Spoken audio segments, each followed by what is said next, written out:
some Pathfinder 2E. So let's hop to it. Trying to get the servers booted up. Had some family stuff today because Labor Day. Got a game at 8, so we've only got about 40 minutes. Fortunately, the whole campaign is already prepped, so it's really just about reviewing what's coming and, you know, making sure that we're ready to run the game. So I am going to boot into both versions of the server, High Noon and Sunset, even though we're doing Sunset tonight. Mainly because I want to make sure I grab the layered town that we built earlier this week and have it in both games. I think I've already done that, but I don't know for sure. I'm also going to go ahead and open up the adventure while those are booting up in the background. Let's see, this one taking its sweet time, so let me click on it again. Alright, and I guess we could also bust out our notes. It seems like it'd probably be an important thing to do. So let's grab our Outlaws of Alkenstar notes, as well as our wild surges.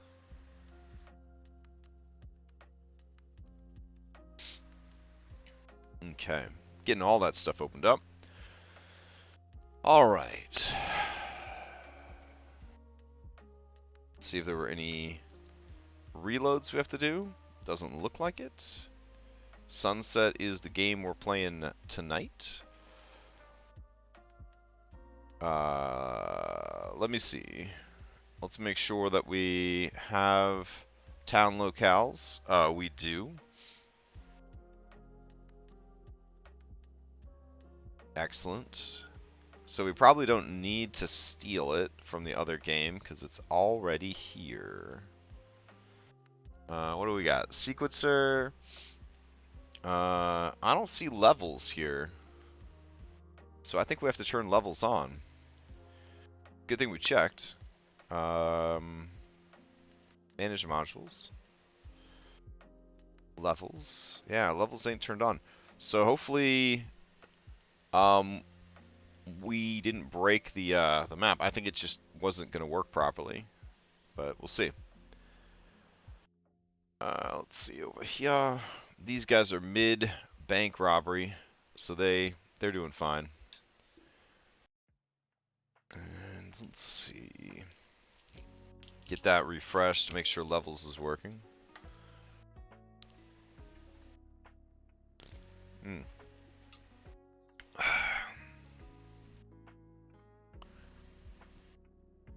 Okay.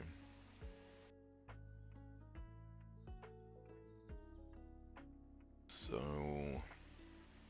I guess let it stop being angry about old mods. Okay, telling us about stuff. That's great. Go to town locales. Let's make sure it's actually working. Looks like it's working. Going into levels. Hey, it doesn't have the roofs. Doesn't have the roofs. Son of a bitch. Alright, so let's go over to our maps.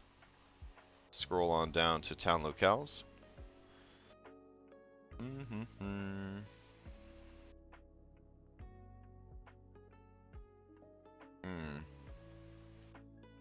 Alright, that one's set up as nighttime. I think this one's actually working, so we're going to export it again.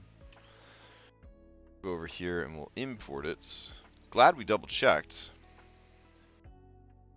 And let's go to work files.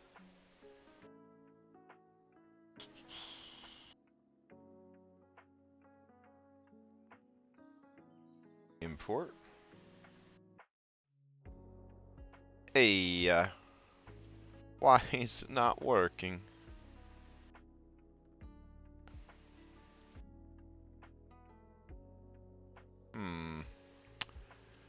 Okay. So we got lights working on this one. Lights do not seem to be working on this one. In fact, there don't seem to be any lights. Ooh, it's actually not letting me select the light tool. That's interesting. What am I prepping right now? Outlaws of Alkenstar. It's a Pathfinder 2E adventure path. I'm running two versions of the game, or two instances of the game, two groups through the campaign. And I prepared a really nice 3-level map for the one game, and I wanted to get it over into the other game, but I'm having some issues getting it to import over, which is making me very sad. So that's not what I wanted to be working on tonight, but I'll give this another 5 minutes or so. Okay, it looks like it's working now after a refresh. Beautiful. Okay, so we could probably survive without having the second instance open, but I'll keep it just in case. And then I'll just close it before the game starts. Alright, so let's close that, and we'll head on over to the scrapyard. So run and gun, no. Reach for the sky, whaling scrapyard. Okay. So we left off right as we were rolling into combat. Oh man, I'm so tired. I have gotta just sleep. I fell asleep today in a chair. When I was visiting family, like I ate a bunch of like cookout food, and then I just fell asleep. It was one of those naps that when you wake up from it, you're like, damn, I kind of wish I could just be back there right now. Oh well. So we got this cockroach swarm that's swarming into action. Oh, they actually hiss and stuff. Well, that's horrible. Okay. Let's see. Cockroach swarm is a second level creature that plays music and sound when you click on it. Oh, that's terrible. Okay. It has one Pac-Man swarming bites. Each enemy in the swarm space takes 1d8 piercing damage with a DC 18 reflex save. It has Swarm Mind. This monster does have a single mind. It is immune to mental effects that target only a specific number of creatures. It is still subject to mental effects that affect all creatures in an area. That's important to note. It's got a flight speed of 15 and a climb speed of 20, so they could outrun it. It's got scent, so it can find hidden things. That's pretty cool. It's got dark vision. And that's it. It doesn't have that much going on. It's got some pretty sick resistances here. But it is weak to splash damage, and they have an alchemist. So they should be able to handle this thing pretty well. It's got 20 hit points. Now, it describes the Rust Ooze here as being an opportunistic hunter. And it is level 3, and they're level 1. So that's going to be really rough. It's going to slurp its way out of here to attack them, I think. So, yeah. Let me see if there's any areas that are still hidden from them. I don't like that they can see over there. Maybe they could see over there because I'm in DM mode. Yeah, there we go. They can't really see over there. Okay. Yeah, so that's going to move out and attack. Is there ability to drain the rust pool? I don't think that's going to work. It didn't work last time. Let me see. Aw, it's not working. How sad. You can click the macro above when the grate is displaced. Nope, didn't work. I guess I could just move it out of the way. Definitely not as cool. But, you know, it is what it is. Same thing here, I guess. I'll have to hide it. There we go. Alright. That's fine. I don't mind manually doing it. The macros used to work, and then there was some update. I think Splash... Honestly, Darby, I think Splash is too strong. I think guaranteed damage is... It's a bit overboard, but... It is kind of a bullshit situation, a lot of these fights, where the thing is just, like, impossible to hit otherwise, so... Like, we fought a dude that was, like, a larva mage or something, and we just couldn't land any fucking hits on him. So we had to use Splash to get through that fight. So, like, I get it. But it definitely adds some value to a Mad Bomber-style character, for sure. Anyways, this Ooze is going to roll up on the battle. And he has the ability, or it has the ability to... it is weak to electricity, which the Mad Bomber has access to. It is resistant to metal, which is interesting. Not sure if it's going to be able to track that or not. It says it's also immune to metal. Oh, no, it's immune to mental, but it's resistant to metal. Okay, fun. Technically it's immune to critical hits, but in like a weird way. I think I made a note of that in my notes. Let me see. Ooze's immunity to critical hits reads, when a creature immune to critical hits is critically hit by a strike or other attack that deals damage, it takes normal damage instead of double damage. This means what it says. The attack deals normal damage instead of double damage. Other effects specific to a critical hit still occur, such as critical specialization effects and extra damage dice from traits like Deadly and Fatal. You can also still have the option to use abilities that trigger on critical hits like Vorpal Sword's reaction, though many creatures immune to critical hits also don't need heads to live. Your GM can still say no to extremely strange consequences of the rules on a case-by-case basis. So that's the official Paizo errata. Yeah, 80 hit point Ooze is going to be quite a situation. Quite a situation. So area B4, it says a reddish-brown circular pool in the center of the area. It's clogged with, at the bottom of the pond, a large pile of cloths. It's motionless. Lord Glass, blah, blah, blah. And let's see. However, the water eventually became polluted and has recently been used as a dumping ground for failed alchemical experiments, and is too disgusting even for the nail gobblers to wade in to clear out the clogged drain. The experiments are blah, blah, blah. The water is barely 1 foot deep in the center, making the entire pool difficult terrain for small and smaller creatures. The rust ooze that lives there, however, has no trouble swimming on the surface. It says that this is a moderate encounter. They're level 1. Is that really a moderate encounter? The alchemical experiments dumped into the pool have combined with rust from the nearby boxes and turned into a rare form of ooze. The rust ooze slithers on the top of the pond, floating on the surface and waiting for any dinner to enter the water so it can be snatched up to eat. And when the ooze prefers the comfort of the water, it will gladly pursue any prey that decides to run away. By using the rusty crane, the characters can hook the grate under all the rags and canvas, creating a clog. By displacing it, they can drain the pond, removing the difficult terrain, depriving it of its primary form of mobility. Okay. So its abilities are Tetanus, which, you know, somebody already has. Rust, which, when a Rust ooze critically succeeds on a pseudopod strike, it deals 2d6 acid damage to a metal item the target is wearing or holding, ignoring the item's hardness.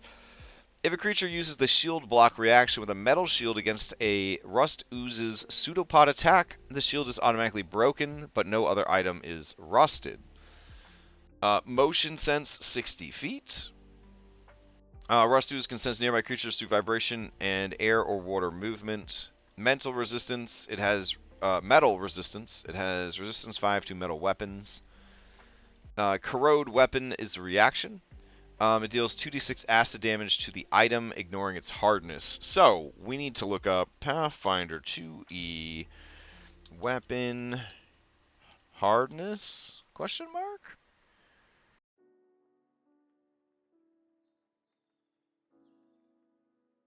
Alright. The stats of various materials can be found here. A sword would be a thin steel material. Material statistics. Okay. Stone is a catch-all for any hard stone. Blah, blah, blah. So... thin steel. It would have hardness of 5. That's good. It would have hit points of 20 and have a break threshold of 10. Alright, great. So we probably need this to be a part of the fucking ooze's stuff. So I'm going to add this to its notes. There we go. Beautiful. And commit. And then I'll also go over here and add it to this one as well. That's why we have both games open. So let's go here, go to notes, and paste that in. Beautiful. Alright. Is material hardness covered in the journal entries? It's not. So why don't we create a journal entry as well? Material. I guess I could just look it up when I need to, though. It just feels like they're going to be breaking a lot of shit. Add page. Image. Chart. There you go.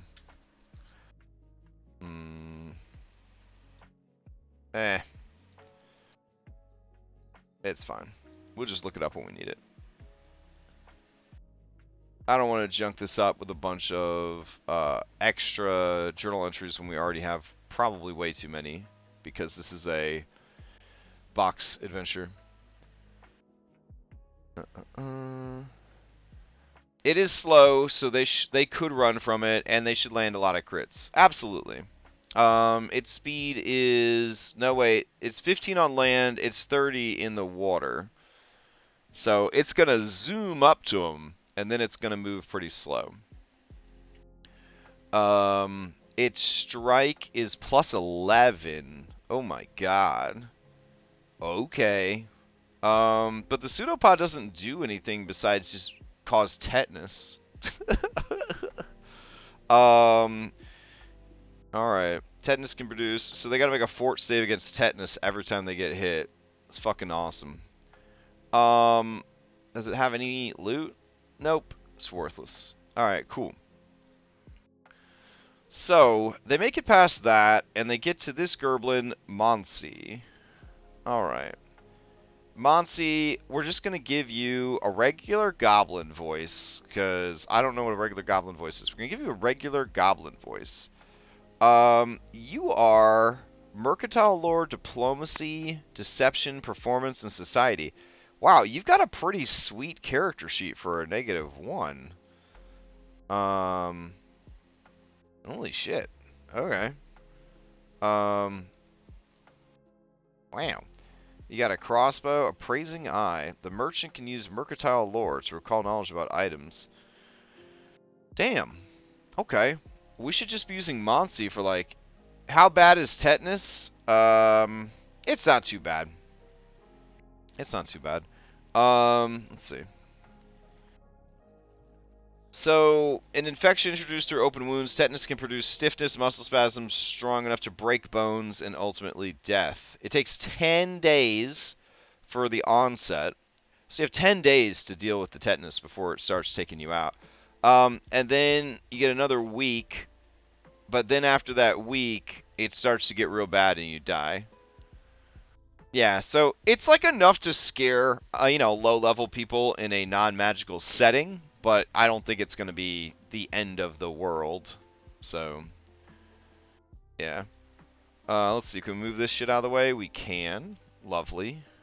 Since all of our macros are broken. Okay, so then they go here and they deal with her. Okay.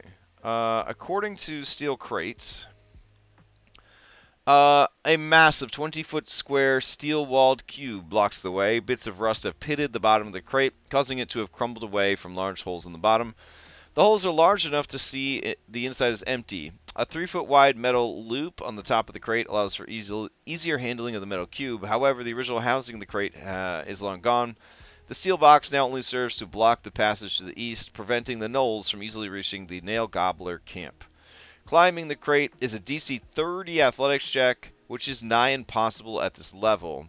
The characters might try to climb the walls around the crate to get by, but they have to deal with the hazardous walls from before. Oh man, who are these for? 1 for the money, 2 for the show, 3 to get ready. Damn, dude. You've been watching a lot of Baldur's Gate streams, I think. All 4 for Sunset? Holy shit. Okay. Damn.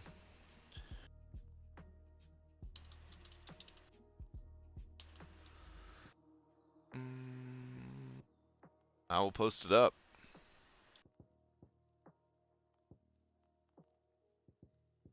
Very nice, very nice. So, hear me out on this one. Somebody was asking about today, which was their mistake. They were asking about using Fanspo Hero Point to auto stabilize, and I think I could understand the concern there. It would start to feel a bit like cheap, I think, to just always be able to just pop up every single time you drop because you got Fanspo. So I don't know. Should a Fanspiration be usable to get up from dying? Because dying requires you to burn all of your current hero points, and technically, you would have 0 when you wanted to do it. You grab the Fanspo, you use the Fanspo, you prop yourself up. So I'm wondering if that's like too generous, or if we should just leave it. I was thinking that, oh my god, it burns all the Fanspo? Oh my god. I'd say no, but I'm a Fanspo hater. Oh my god, uses all the Fanspo. Damn. Damn. Okay, I'm into that shit. I'm into that shit. Wow, that's good. That's real good. Okay, so then we go to Monsi's workshop, low 1, question mark? And it says here, several benches constructed from stacked crates and sheets of metal line the southwest corner of this area, creating a makeshift workshop. Each table is cluttered with tools, screws, machine parts, alchemical flasks of various projects, different stages of construction. One path through the junk leads the way to the north, and the other to the west. Okay. So essentially, she tried to remove the kill switch from her Clockwork Hunters so that they would kill the gnolls, but then now they're trying to kill everybody. So she's been hiding and drinking her own urine and eating rats for the past few days. Alright, then you go to the ship, because, I mean, that's pretty much handled right there. So then we head over to the ship in B7. Nail Gobblers have largely avoided the airship because they know of its one inhabitant, a ghost. Okay. This is the spirit of the boat. Once the lonely machine spirit is placated or destroyed. So what's your stat block look like? What does 11 HRD mean? What the fuck does that mean? Emit sounds during encounters. Okay. I've never run a hazard. I don't know how to do it. Hold on. Pathfinder 2E hazards.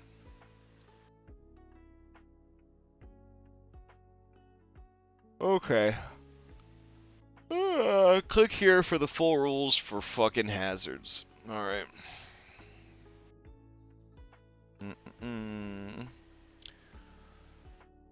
Wah. Okay. Monsters and hazards. The statistics for NPCs and monsters usually don't list their proficiency ranks most of the time. They don't need to deal with detecting or disabling hazards the way a PC does, so you don't need this information. However, a PC resets a trap in a monster's path or lures a monster into a hazard. You can improvise this information. For perception, a monster is usually an expert at 3rd or 4th level, a master at 8th or 9th, and legendary at 16th or 17th. If the monster has thievery listed in skills, it has the highest proficiency possible for its level. Of course, blah, blah, blah. Alright, detecting a hazard, triggering a hazard. If a group fails to detect a hazard and a hazard's trigger is a standard part of traveling, such as stepping on a floor plate or moving through a magical sensor, the hazard's reaction occurs. Painful whistle is its reaction. Within 10 feet of the engine. Got it.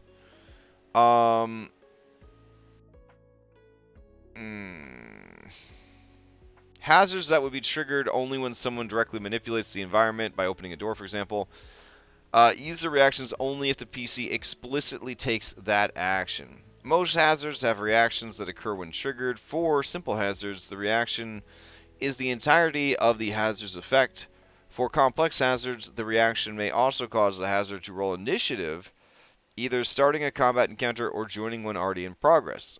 And the hazard continues to pose a threat over multiple rounds. Some hazards have a triggered free action instead of a reaction. For example, quicksand can suck down multiple creatures per round. A complex hazard usually follows a set of pre-programmed actions called a routine. Once triggered, the hazard performs its initial reaction. Then, if the PCs are not yet in the encounter mode, they should roll initiative. If they're already in an encounter, their initiative remains the same. The hazard might tell you to roll initiative for it. In this case, it rolls initiative using its stealth modifier. I see. It's already set up for us. After this happens, the hazard follows its routine each round on its initiative. The number of actions a hazard can take each round, as well as what they can be used for, depends on the hazard. Some hazards can be reset, allowing them to be triggered again. Disabling a hazard. Damaging a hazard. Alright, let's see. I got it. 15 minutes, phone. Fucking got it.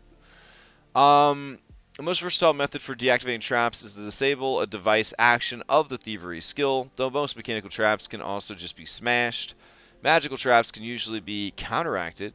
Environmental hazards can be overcome by nature, survival, and haunts can be overcome with occultism and religion.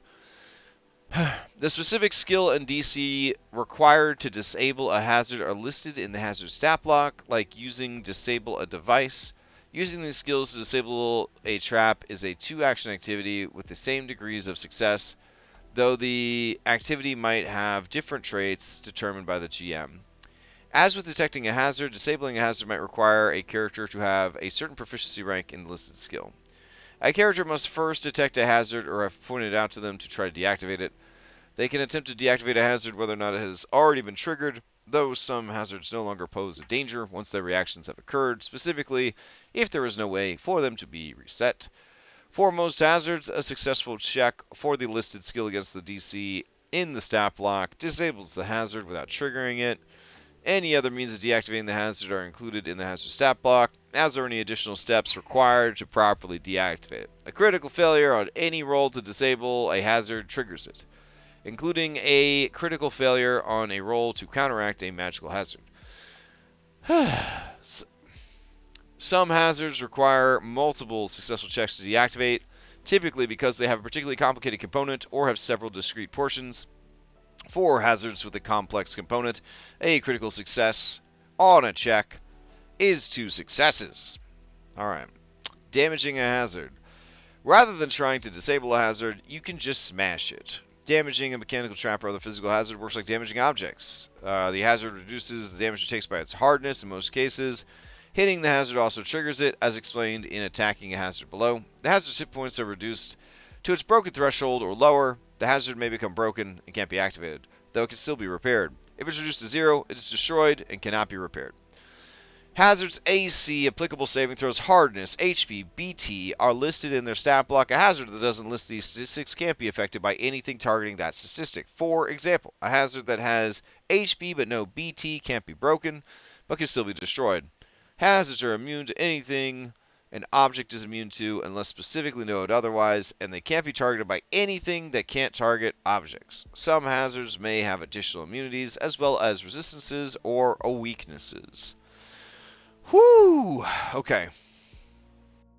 Attacking the hazard. If someone hits a hazard, especially if it's a mechanical trap, they usually trigger it. Though it might determine otherwise, an attack that breaks the hazard might prevent it from triggering, depending on the circumstances. If the hazard has multiple parts, breaking one part might still trigger the trap. For example, if a trap has a tripwire in one location and launches an attack from another location, severing the tripwire could still trigger the attack. Destroying the trap in one blow almost never triggers it. These rules apply to most damaging spells or other effects in addition to attacks. Repairing a hazard. You might allow a character to repair a damaged hazard to restore its functionality. You determine the specifics of this since it can vary by trap. Repair action might be insufficient if fixing the trap requires gathering scattered components or the like. If the item has a reset entry, you just do whatever the fuck it says there. Counteracting a magical hazard. They can be counteracted using Dispel Magic. The hazard's level and counteract DCs are listed in their stat block. Counteracting a hazard otherwise works like using a skill check to disable the hazard. Fuck. Hazard experience. Hazards grant experience points. Blah, blah, blah. Fuck experience points. Hazard formats. Alright. Let's take a look at this bad boy. It's got 44 hit points and a 20 armor class. I still don't know what HRD means. So let's see. Pathfinder 2E. HRD. Hardness. Okay, it has an 11 hardness. Because it's a ship. I guess. Plus 3 initiative from its stealth. It's got 2 saving throws. It emits sound during encounters. It is immune to critical hits. It has object immunities. Which is, you know, whatever the fuck object immunities means. It's immune to precision damage, like sneak attacks. It is weak to orichalcum. Something we just have on hand. Positive energy and electricity. All machines seem to be weak to electricity, because Pokemon. Okay. The ghostly smoke rising from an alchemical engine belches forth. The screeching sound of gears echoes from the engine as it shudders to life. Okay. So, you can disable it with religion or engineering. The adventure mentions other things that is not being mentioned here, which I find interesting. It mentions... oh, no, this is just to learn more about it. This is actually to disable it. 22 religion, 20 engineering lore. To eject the animated spirit from its mechanical shell, creatures gain a +2 circumstance bonus to their check if they use the ship's name as part of their skill check, or a +4 circumstance bonus if they utter the name Pharaoh Winslow. The haunt remains active until the spirit is ejected, the haunt is destroyed, or there are no living creatures within 30 feet. Its routine is 2 actions per turn. The lonely spirit belches smoke or makes 2 red-hot gear strikes against 2 creatures within range. The haunt deactivates and resets after 1 hour. Painful whistle is its reaction. A living creature approaches, a loud whistle blows, and all creatures within 30 feet take 2d6 sonic damage and become stunned 1. If they make the saving throw, they aren't stunned on a success, but they still would take half damage unless they critically succeed. The lone spirit then rolls into initiative. It's too. I think they're just gonna have to destroy it. I don't think anybody's got fucking religion and engineering. Okay. Belch smoke. The airship's engine issues forth a cloud of alchemical smoke in a 30-foot cone. Creatures within the cone must attempt a DC 20 fortitude save. The creature is unaffected. The creature takes 1d6 poison and is sickened 1. The creature takes 2d6 poison and is sickened 2. The creature takes 3d6 poison and is sickened 2. Damn. Or it shoots a red-hot gear? It just says strike. It doesn't give me a range. Okay. So I'm assuming it just hits you. Oh, 10 feet. Oh, okay. That's a range of 10 feet. 1d6 bludgeoning and 1d6 fire. God damn. Haunted engine. I'm into that shit. Okay, we got 8 minutes till the game, but now we know how this works, and we know that it's going to be a real pain in the ass. Okay, what would represent the engine? All of this, you think? All of this would be targetable? I'm going to say all of that would be targetable. Alright, so then they make it through, and they get to the sludge spine camp. Alright, so the sludge spine camp is blah blah blah. A family of murderous gnolls, calling them the sludge spines. They hide from the authorities. They are killers, and they have mutations, and they want to kill people. Works for me. Let's see. Then they keep going into Fungus Land. Alright, so in Fungus Land, they got to deal with a couple of these mooks over here. I think since there are 5 of them, we could throw a third fungus dude in there.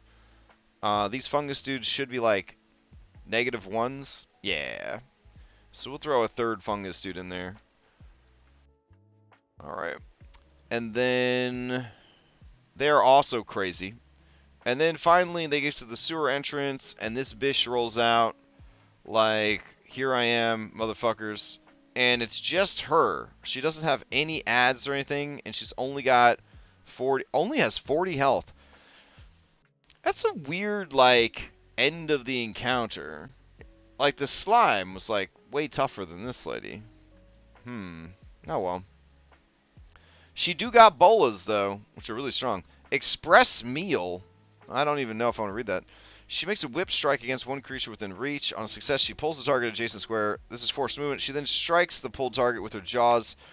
They both count towards her attack, but they don't affect map until afterwards. Whip whirlwind. Her whip to disarm, strike, or trip each creature within her reach. God damn. She can select a different action for each target, but she takes a -2 circumstance penalty on the check for each action, and each action counts against her multiple attack penalty. But the penalty doesn't increase until after all of her actions. Hot damn. Alright. She's pretty cool. I feel like, depending on how they're doing, I might check this elite button. Make her a little bit tougher. We'll see how it goes. We'll see how it goes. Alright. Anyways, that's it. It's time for the game. I hope everybody has been having a good weekend. In America, we got day off today, I guess. So we're heading into the week. A lot of stuff going on. We got Abomination Vaults and Cyberpunk tomorrow night. We got some more Baldur's Gate Wednesday night. We got Curse of Strahd Thursday night. We got more Outlaws of Alkenstar Saturday morning. We got a little bit of extra, little bit more Baldur's Gate Saturday night. We've got Curse of Strahd Sunday morning. We got Mythic Sunday night, and then we're back here on Monday. So, hope everybody has a good week, and I will see you next time.